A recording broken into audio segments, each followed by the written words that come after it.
A motor called a linear motor is making quite an impact in packaging industries and CNC machines. When someone says motor, the image that comes to mind is usually something spinning, right? However, packaging and CNC machines require motors with linear movement.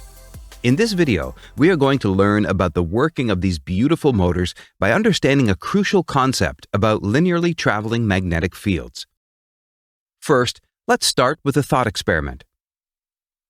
Consider this arrangement with a track and a pair of fixed permanent magnets on both sides.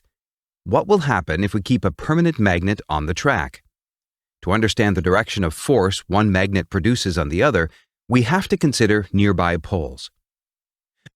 Due to the forces acting on the central magnet, it will move to the left.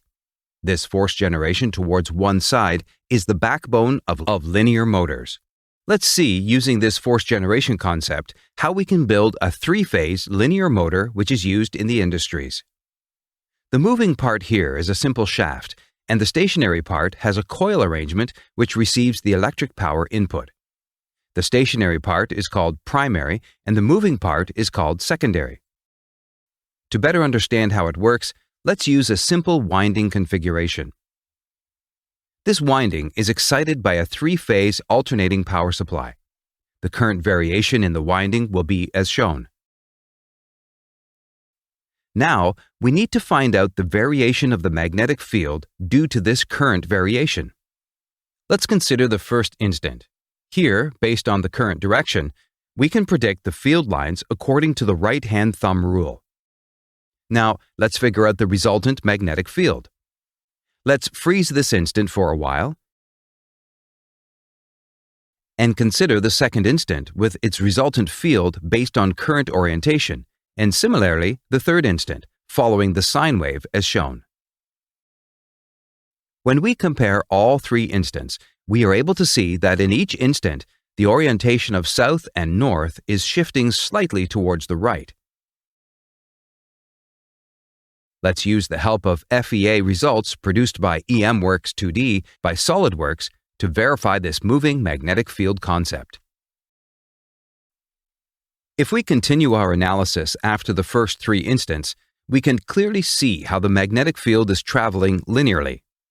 After moving to the right for some distance, the north-south pole is appearing, but in the meantime, the south-north pole is disappearing at the right end.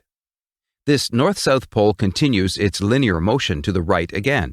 This is such a beautiful phenomenon, a continuously traveling magnetic field within a magnetic field. Now, a fun analogy. This linearly traveling magnetic field is very similar to a wave on a rope. The whole rope stays in one location, but within the rope, a wave travels to the right. Similarly, in the case of the linearly traveling magnetic field, the whole magnetic field is not moving, but within the magnetic field, the north-south pole moves in one direction. The linear motor works based on the concept of a linearly traveling magnetic field. Now, assume that you are putting an aluminum block inside this linearly traveling magnetic field. According to Faraday's law, because of the varying magnetic flux, an EMF will be induced in the block and eddy currents start to flow.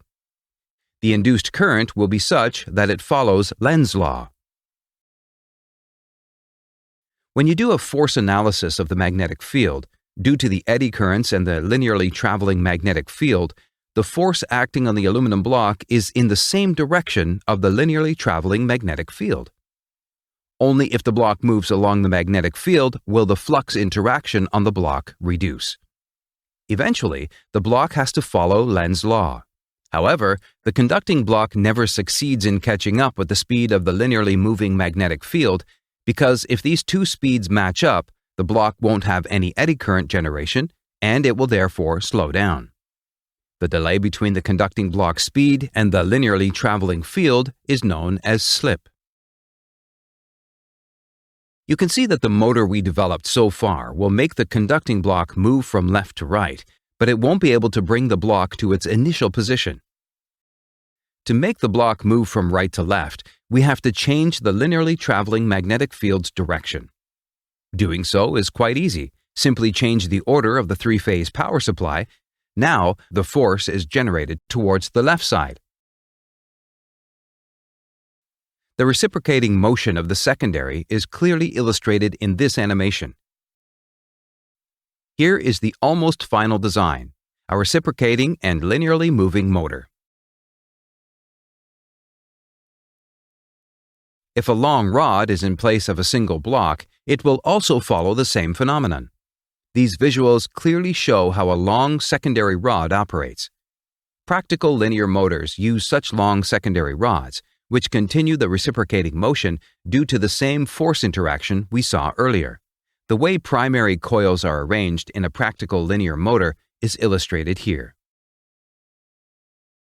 Apart from the CNC and packaging machines, linear motors also find applications in automatic sliding doors, roller coasters, ropeless elevators, and much more.